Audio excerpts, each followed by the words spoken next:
Hey guys, it's Lane here from LC Custom Baits, and today I wanted to talk to y'all about some of my favorite baits to use right now and all the baits that we have to offer here. So I'll start off with the Charlie Craw.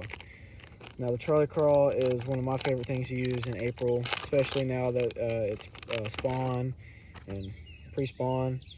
This is a little Charlie Craw with some chartreuse claws.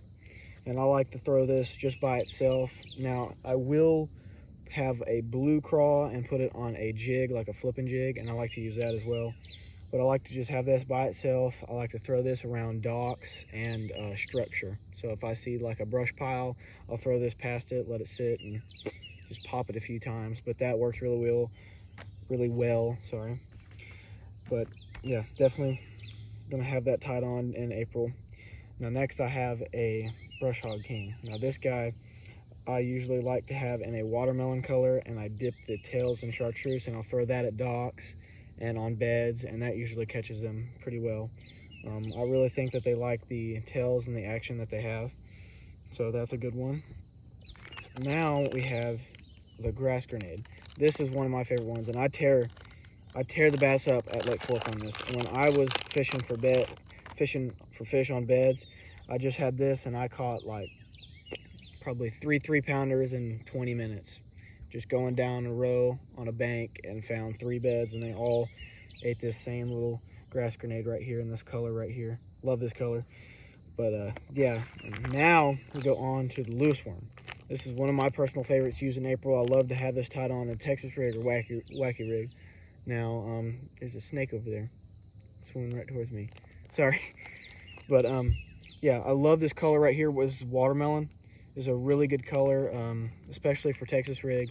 I definitely like throwing this around beds. I feel like this gets a lot of strikes. Now there's carp on bed, so I'm getting distracted all over the place. But right here is the Fluke. Now this color right here imitates a shad color. I really like this color a lot. I love using this bait. I also have tied on a jerk bait, which is kind of like this Fluke. Some people call it a jerk bait, but it's Fluke. But this is a good bait to throw around docks, especially if they're not eating that jerk bait. You can go to this and just pop it and let it glide through the air. But it's a really good bait, and I like using that. And then I also have tied on this crawfish right here. You'll probably can't see it. Let me do one of my rods here real quick. Where'd that snake go? Make sure you don't come in. Oh, there he is right there. But this right here, I have this on a 3/16 tungsten weight with a little weight stopper. And this right here I like to throw around beds, and this usually gets a lot of bites. But this is that same color that you saw on that Grass Grenade, and I really like this color. But yeah, those are the baits that we have to offer. We also have lizards and some swim baits that I have tied on, but those are for a different video. But if y'all are interested in any of the baits that I saw, you can text us on my Instagram, which is LC Custom Baits, or y'all can go to our website, lccustombaits.com, and check out any of these. And we also do custom orders. So if any of y'all have a color that y'all didn't see that y'all would like, just hit us up and we'll make it for you. But yeah, thank you guys for watching, and